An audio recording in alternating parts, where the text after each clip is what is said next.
Right, so we might as well get started. We're a small group this afternoon, and that's good. There may be others filtering in as we go. So I think the expectation for this afternoon, for the next hour anyway, is to talk about pathways beyond EPSCoR. And I'm not muted.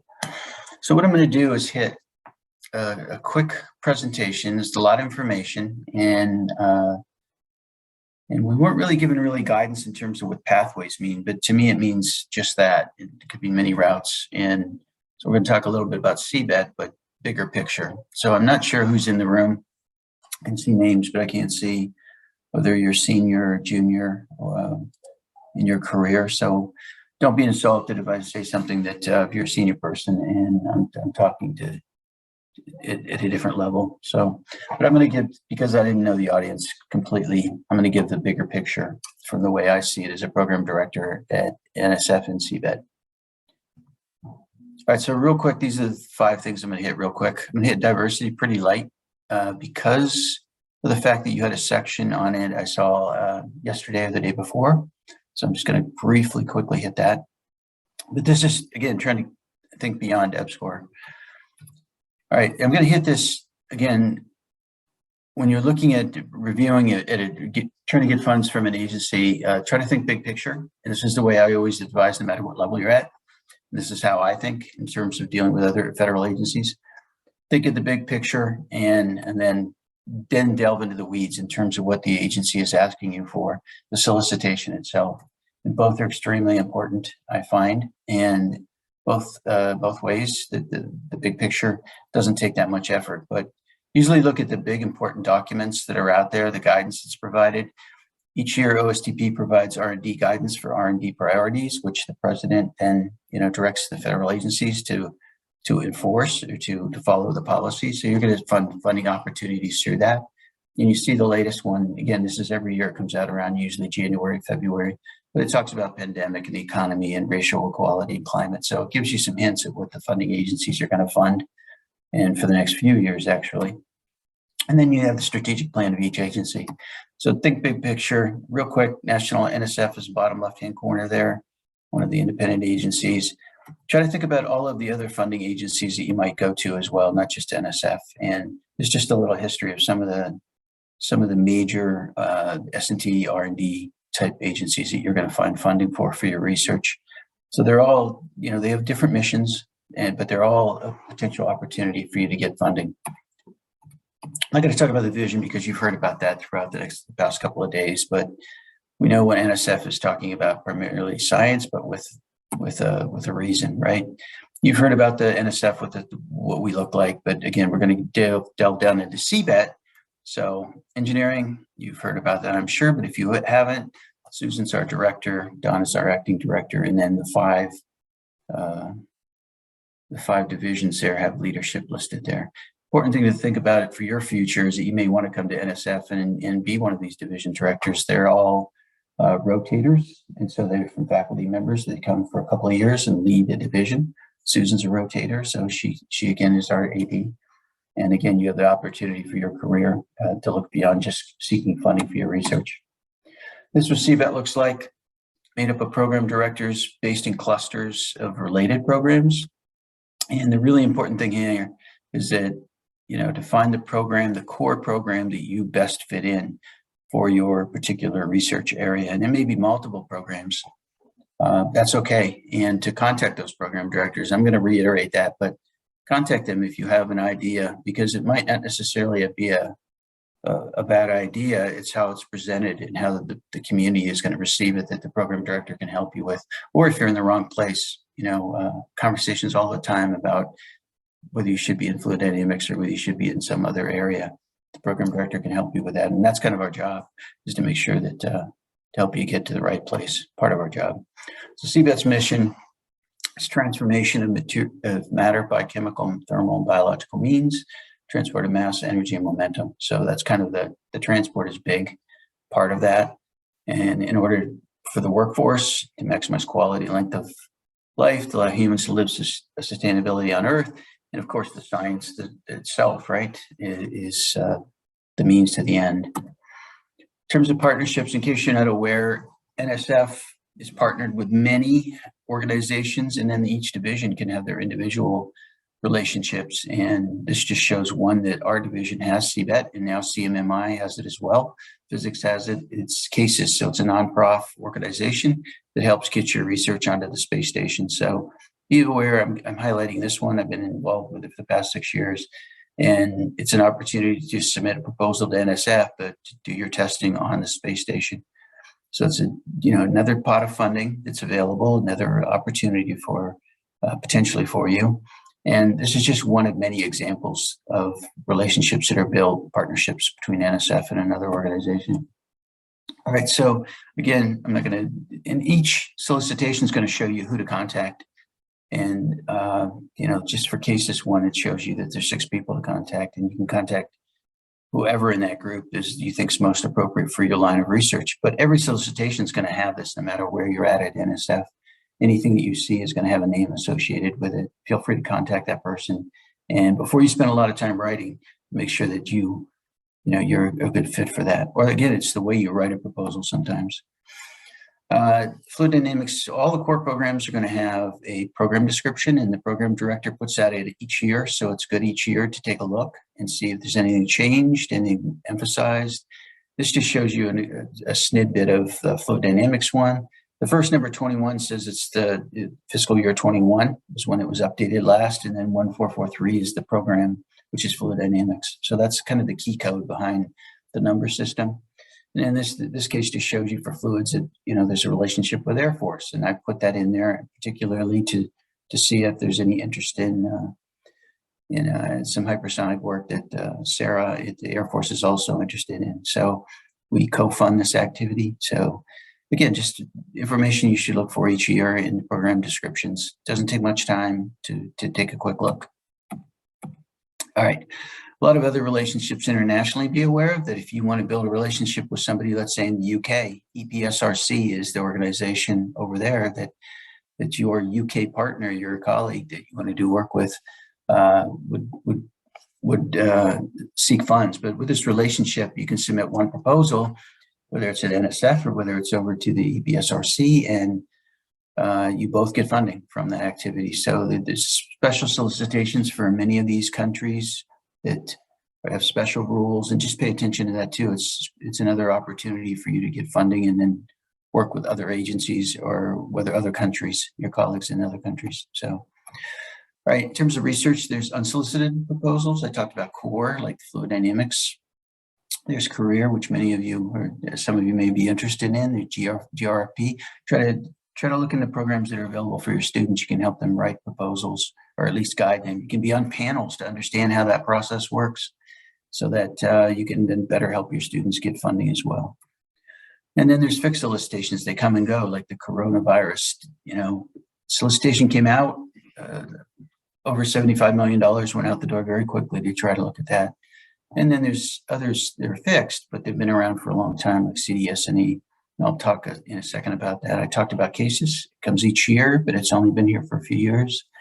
And then each division is, in many cases, trying to have a common core solicitation that does convergence activities. It tries to get multiple disciplines together. So look for those as well. So there's a lot of opportunities out there. And career, I don't want to really talk too much about this other than for engineering, it's $500K minimum. And, there's a career webinar that just happened in May. And so that has passed, but every year that happens, career workshop. And in this case, it was May. And then, the specific guidance in terms of it's 5 years, minimum 500K, but there's specific guidance on that. Just follow the guidance. Again, contact the program director. They're there to help you make sure you're in the right program and that to help you, basically. So CDS&E is a multi directorate program opportunity for you. So it comes to CBET, it comes to other divisions, other directorates. And again, the language is a little bit different in this case, just pulling it out that if you're into computational tools, new methods for a particular area, that there's other ways to try to get funding beyond the core. So it's not just CBET, it's other divisions and other directorates that have this particular opportunity as well. Again, it's looking at new techniques, new mathematical models, perhaps, that core disciplines aren't using. So there's many of these things around the foundation for you to try to get funding from. Again, I'm going to hit this really quick again, because you've had, I hope, a pretty in-depth discussion of broader impact, broader participation and opportunities in the previous sessions. But anyway, engineering is getting very heavily involved in providing new opportunities to change organizations, to change opportunities for gender equality, for broader participation. And these are just a few of the most recent opportunities to hit for special schools, and then again for special opportunities. So be aware that these are out there too, that if you have this interest. And Christine Grant is currently our program director, who kind of leads the engineering area for diversity and inclusion. And she's got just one opportunity listed there, again, for to be more inclusive. That's the whole goal, right? To be more inclusive. And I'm going to skip this, but these are all opportunities that you can just write down the number NSF 21023, and you're going to see a new opportunity that has 4 prongs to it, right? Very different prongs, but very interesting opportunities for some of you, hopefully. And then how do you be successful? Okay, this is my personal view. This is not NSF's view. NSF shares many of these views, but this is mine.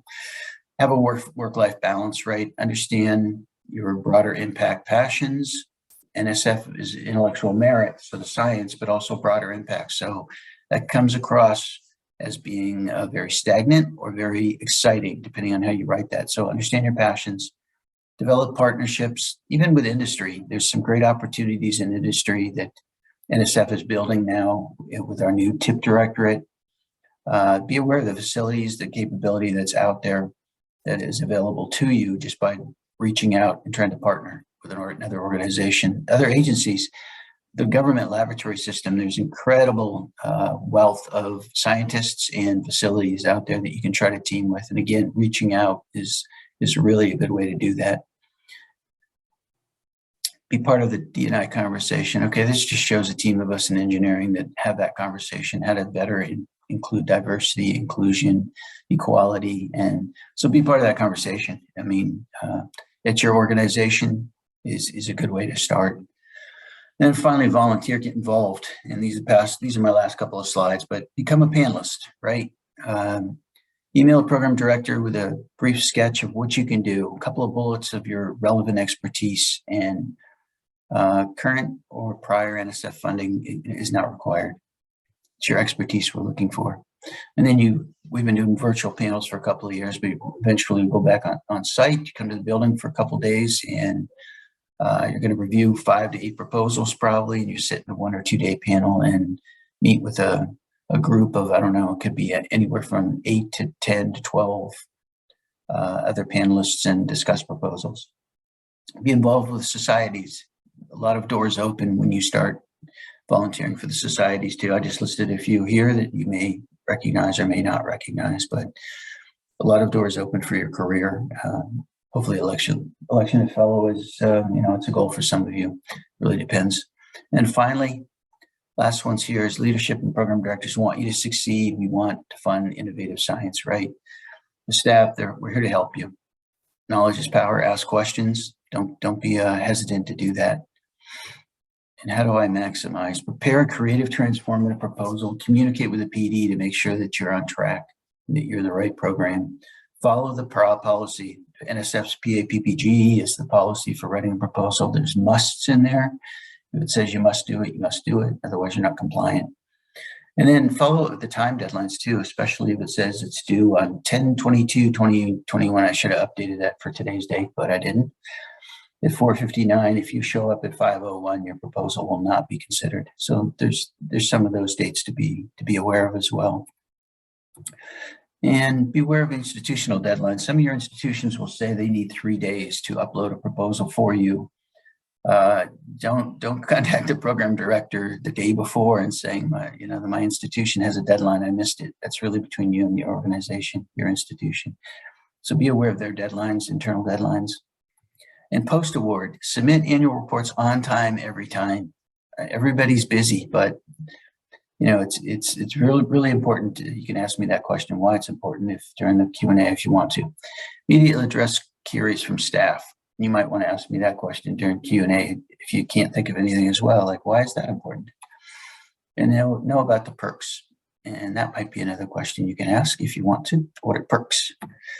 And finally, I'm going to end with big picture, delve into the weeds, right? Try to understand what the organization's mission is. Look at the president's S&T priorities. You get the R&D document that comes out once a year, so it gives you big picture, and then delve into the weeds. What are the musts within the solicitation?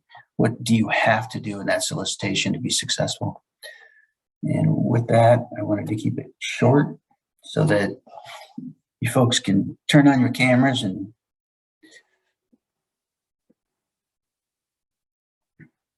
will IIP move to TIP? Boy, I don't know. Okay, just a question, because it's some of the institutes over there seeing more IIP than what I, yeah. Okay. The other one I had was about, that was my question. Will IIP move to TIP or stay in engineering? Because it sometimes seems more like it aligns more with the other director. I know that's not. Yeah, SBIRs, STTRs, definitely moving to TIP. Yeah. Okay, well, I guess I have a IUCRC, and that's what I was also concerned about. But they're going to stay in IUCRC. What's going to happen? Just a curiosity. The next one I have is about goalies. I realize you're not the program manager I would go to for a goalie, because I am much more CBET, or not the CBET, more biology oriented. Are there any special considerations? Because the PAPPG is very limited in what it says to do for goalies. So if you go and look at somebody's from a past goalie, there was a much more prescriptive formula for how to do a goalie proposal. Yeah, so explain what a goalie is. Grant opportunities for academic and liaisons with industry. All right, what do you understand about it? At the moment, you need to have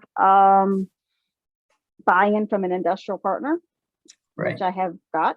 I had an issue with one of my industrial partners was European, and so I've decided to go with a US based only, because that confounding with a European co-PI was getting too complicated.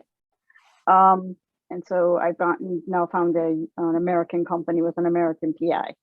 So we have a project, we have a proposal, and I guess I just need to find out if there's like specific submission deadline dates, because there don't seem to be any.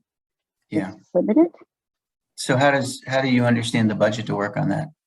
I did get some guidelines of 300 to 400K for the 3-year duration. And does the industry get money? No. No. All right. So I asked these questions not because I didn't know the answers, because I just wanted to see if you knew the answers. Yeah. Well, I've been working on this for quite a while now. Yeah. So yeah. The circle through the international office gave me an idea. Like, okay, we get it. No international companies. They just don't know how to deal with it. So there's the one thing that happens at NSF is we create a lot of opportunities, right? And so trying to understand what that opportunity buys you is really the key, and whether to focus on that. So goalie allows this proposal to come in where the money is going to go to, the PI, and the industry gets and it's teaming with an industry. So the industry part of that is going to get access to the research results. It could be a computer code, it could be data, it could be a number of different things, right? So the other key attribute of that relationship when you send in a proposal is, what are the IP rights? Mm-hmm. So that's going to be critical, is to allow I'm not going to say allow, I'm going to say working out that relationship and that right. IP document, so that NSF satisfied, that Sarah's organization is satisfied, and that the industry components lawyers, right, are satisfied. Right. And they've started talking, so they're working on that part. Right. So that's the three prongs to it, really, is the budget, and sharing the relationship in terms of the research, whether you're publishing together, what are you all doing together. So yeah, there's that opportunity, and its goalie is going to go to the organization that you send it to. So CBET gets it, then you have to follow CBET's deadlines. And if the CBET deadline, which is engineering, in the core programs have no deadline anymore. Right, So you right. can That's what I submit- thought they told me. Exactly. So you can submit your goalie program, your proposal anytime. And then you're going to want to contact the program director, though, to see how's it going to be reviewed. Typically fluids goalie proposals get reviewed with regular proposals. Okay. But I highlight to the panelists what that means, that a goalie proposal is linking an industry component. The industry is not going to get the money, So just to ask that question, how's it going to be Right. reviewed? Okay, I'll ask that again. I asked a couple days ago and I haven't received any answer from the program manager I spoke with about a year ago when I was, so I'm just trying to, so how often should you ping an NSF program manager if they're not answering your emails? Well, it's like any organization is made up of people, right? And those people, their people skills, right? How they answer emails, how they answer phone calls is really person to person. So what you could do if you're not hearing, in a week or so, usually mine, I answer the day of, but that's me. So some people, maybe a few more days, they may be in a panel. They could be in a couple of day panel. They could be on travel. Many NSF, I tried to allude to that. I didn't do too good a job, that many of the program directors are IPAs. So they come from universities.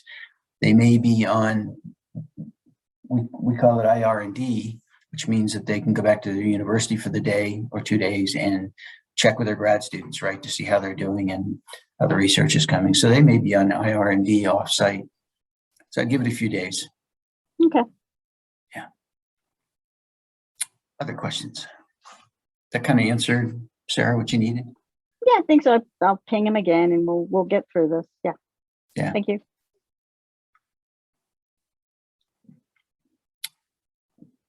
What other questions do we have?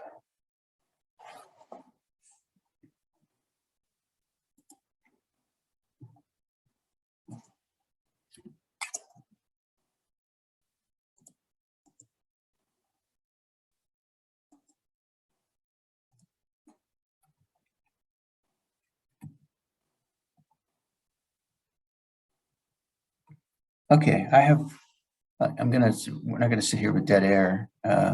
I don't have many to come up with, but I came up with one that said, why submit annual reports on time? So let's say you get funded and now you get to do the research, right? And every year you have to submit an annual report that the program director has to sign off on. So it's not officially submitted and signed off on, then it's not really, the process is not done until that happens. So you send in an annual report and for example, it's coming to me, I read it and I find out that you're missing some sections or whatever. Then I'm going to send it back to you and just say, hey, would you please add this? Maybe upload a technical publication to show, that your technical progress in detail. It's going to come back to you, and then you're going to send it back to me, and then I'm going to say, looks good, and I'm going to approve it. So the reason it's important to send annual reports in for this agency is that all other funding actions stop until that process is complete. So let's say Sarah is working with a co-PI in another university on a different grant 5 years ago, 3 years ago, 2 years ago. Let's say 2 years ago, and the grant's done. The grant's still active. The grant's still active, and the other PI has submitted a proposal to a different part of NSF and is going to get awarded. That PI cannot get awarded until Sarah's project has their annual report signed off on. So it's a mechanism to stop funding going out the door until your requirement as a PI has been fulfilled, and that is filling out the annual report. I've had an annual report from 2011 show up. It caused a lot of problems for organizations, and there's new federal rules coming out. I'm not going to get into the federal law, but there's new federal laws out where if you don't send in your annual reports, other things start to happen because of this new federal law. So, but I don't want to get into that because I'm not an attorney. But it's very important for you and for all of your co-PIs, their future success, that if you submit your reports on time. So you're linked to your other co-PIs, whether you know it or not. And so their actions can impact you. You could write a proposal and looks like it's going to get funded, and it's it's held up, stopped, dead in the water because one of your co-PIs has an open annual report that they did not send in. So it can be very cumbersome. So the bottom line is that if you've got an annual report due, please submit it. And otherwise you're going to get an email from a program director saying, guess what? You know, no funding, no additional funding can go out the door because these reports aren't signed off on. Every agency is a little bit different though, so just be aware that they all have reporting requirements. What the countermeasures are though can be very different. Sarah. As I was going to say that some program managers actually will use the 3 month ahead deadline, not the actual due deadline, and won't issue grants. Like my track 2 actually was held up because of a thing that was in that 3 month window. It wouldn't fund it, even though it was just due, not overdue. So each program manager even takes that strict deadline differently. Yeah, that's actually a built-in function to our management information system. It's called eJacket. Is that 90-day window is for every single award. So Sarah, it's not just the program director that you're talking about. It's built into our system, which is almost counterintuitive to me. Why isn't it the 12-month deadline, right? But it's actually the 9 months. So I've asked that question many times to try to get it changed because it's not intuitive, right? It's 9 months into the year, and not 12 months into it. But that's something we can't override. The contracting officer cannot take an action on your new award until that report is signed off. Others think of a question? Oh, is it something in the chat? No, that's old.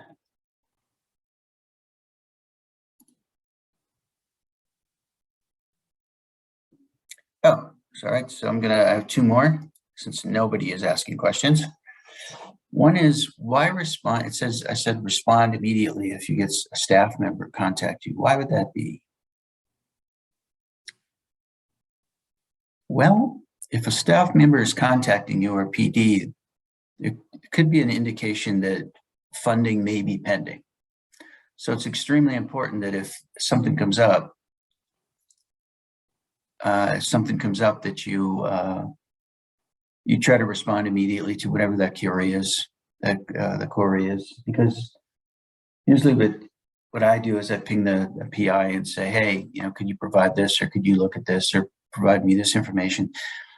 If it's a decline proposal, there's no reason to ask those questions about budgets. There's no reason to ask other questions, right? So it means you potentially are in the bubble for funding. And so getting those questions answered in a quick manner, a timely manner is pretty important if you want funding within a reasonable period of time, especially near the end of the fiscal year. So fiscal year is coming to an end. Even though the fiscal year is October 1 to September 30th, the agencies have to shut down their systems early. And so for our system, in our division, it's usually around the beginning of July. So funding decisions have to be made before or into the first week of July, sometimes the second week of July. So if you hear something from a program director on June 30th or June 15th saying, hey, could you answer this question about the budget? Please do so immediately, because they may be considering whether they have enough money, especially if it's a budget reduction. Can you cut your budget by 10% and still get the work done? And you say, yeah, I can.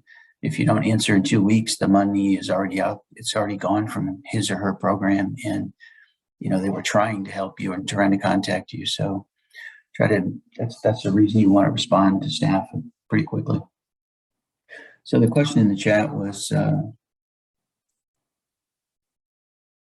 there's no way to override the electronic system in terms of reports. So the question is really, what if there's a life event that happens and you have a report due? I mean, the primary reason that what the dates are is that so you can try to respond early. Granted, this is especially that if there's a death in the family, or there's something you can't control, of course. Again, I've had a report that was 2011. So what is that? Over 10 years old, finally get signed off. I'm just saying that it's not the end of the world that if the report doesn't come in on time, I'm just saying that, that if there's money going out the door from one of your co-PIs, that will impact them. And you will get an email saying, hey, you're holding up my money, or, your report is holding up somebody else's money that's a co-PI or former co-PI of yours. So you'll get notification. It's not like a scare tactic or any kind of intimidation tactic. It's just like, hey, here's what the system, here's what the deal is. I have PIs that are on travel in Europe or Asia, and they're like, can I get it in 2 weeks post the deadline? And to me, it's fine. Some are like, I need a month. I just had 3, I've got 3 little babies in the house and I'm stuck. It's fine. Yeah, it's fine. It's just in the electronic system that there could be repercussions. It's not always the case though. So yeah, it's not to intimidate. It's not anything like that. Just make you aware that there's a funding action that won't happen until the report's in. And sometimes you could have that negotiation. You could say, hey, PD, program director, what if I do a very short report and upload 2 conference papers? Well, is that good enough for this time? Because guess what? I have this emergency. For me, that is absolutely all right. Just go in and put the major goal of the research, major goal of the broader impact, a sentence or 2 on what you did, and upload a conference paper. And to me, that's sufficient for, the situation that you're in. So case by case. What other questions? It's hard looking at a blank screen. Dr. Jocelyn, you had mentioned, oh, please. Go ahead, Jody. Oh, I did have a question. I just feel bad if I'm on a meeting and don't have my face showing. It's hard not to see people. Yeah, see a bunch of names. Oh, oops. I didn't mean to do that. That's okay. Well, I know you had mentioned during your presentation, Dr. Jocelyn, to know the award perks. Yeah, so one of the things that NSF does, I have not seen, I was at ONR, so Office of Naval Research in NASA, that we didn't do this. This is something pretty unique. There may be other agencies that do this as well, is they issue supplement grants. So if you've got an award that's active, then there's many DCLs, dear colleague letters, that come out on opportunities for supplements. One of those supplements is an internship. So you can write a very short proposal for your student to go on a, let's say, 6-month internship to work with industry. So that's a perk of having a current award, and then being aware that these other opportunities exist, that you can, request an extra $50,000 or whatever the number is in this solicitation. There's one that engineering has for designer. I can't think of the name of it off the top of my head, but basically it's for your senior design teams to get, I think the number was 4,000 last year. I'm not sure if it's changed, but $4,000 for a design team for a senior project to have some cash to work for their design project. So you've got an active award. You can look for these supplements that are just little bonuses that are really easy to write to. There's a lot out there, so I don't want to point too many of them out, but sometimes it's travel. Sometimes it's getting a summer undergraduate for the summer to work on your project. They're called REUs, research for undergraduate, research for undergraduate education. So you can get a senior or junior that you want to work in your lab for the summer. They're small projects, $5,000, $6,000, $8,000, but it's extra money and it's very simple to do. Just, you have to be aware that these supplements exist. But there's a lot of them, so you have to tailor what you're really interested in. What else?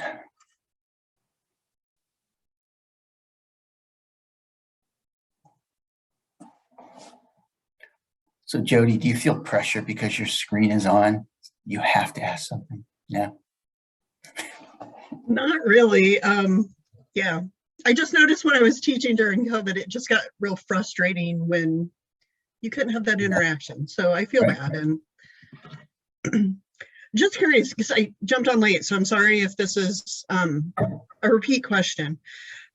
So what is the best way to find some of these supplements? So like the REU stuff and hiring undergrads in your lab, I'm aware of, but some of the additional ones that you just kind of briefly mentioned, what's the best way to find these? Boy, I don't know. I don't know. I mean, one way to do that is to go to nsf.gov, click on the research organization and click on funding, and then you're going to see everything that engineering has and just scan quickly through, and it's going to say, you know, REU, it's going to say intern, you know, and then you're going to know by the title that it's an internship for your students. But I don't know whether there's another, I didn't check to see whether there's another box you can click just for supplements. That might be a good thing to check. I should know that, really, right? Whether nsf.gov, you can click supplements, and that way you just see supplements. Funding, find funding. You can go by directorate, you can go by division, you can go by diversity, and you can't go by, yes, supplements. There's a click for supplements. If you look under nsf.gov funding, one of the boxes award type, and supplements shows there's 58 engineering supplements that you can look at. At least it's better than having 300, right? Absolutely. Yeah, and that'll that's tell perfect. you. Yeah, that's perfect. I should have known that, but now I know. Well, I obviously didn't know they had a section for supplements. Yeah. All right. Anybody else? I mean, we can definitely end early. All right. Well, thanks for showing up, and hopefully you got a little something out of it. Absolutely. Thank you. All right, bye, Jody. Bye.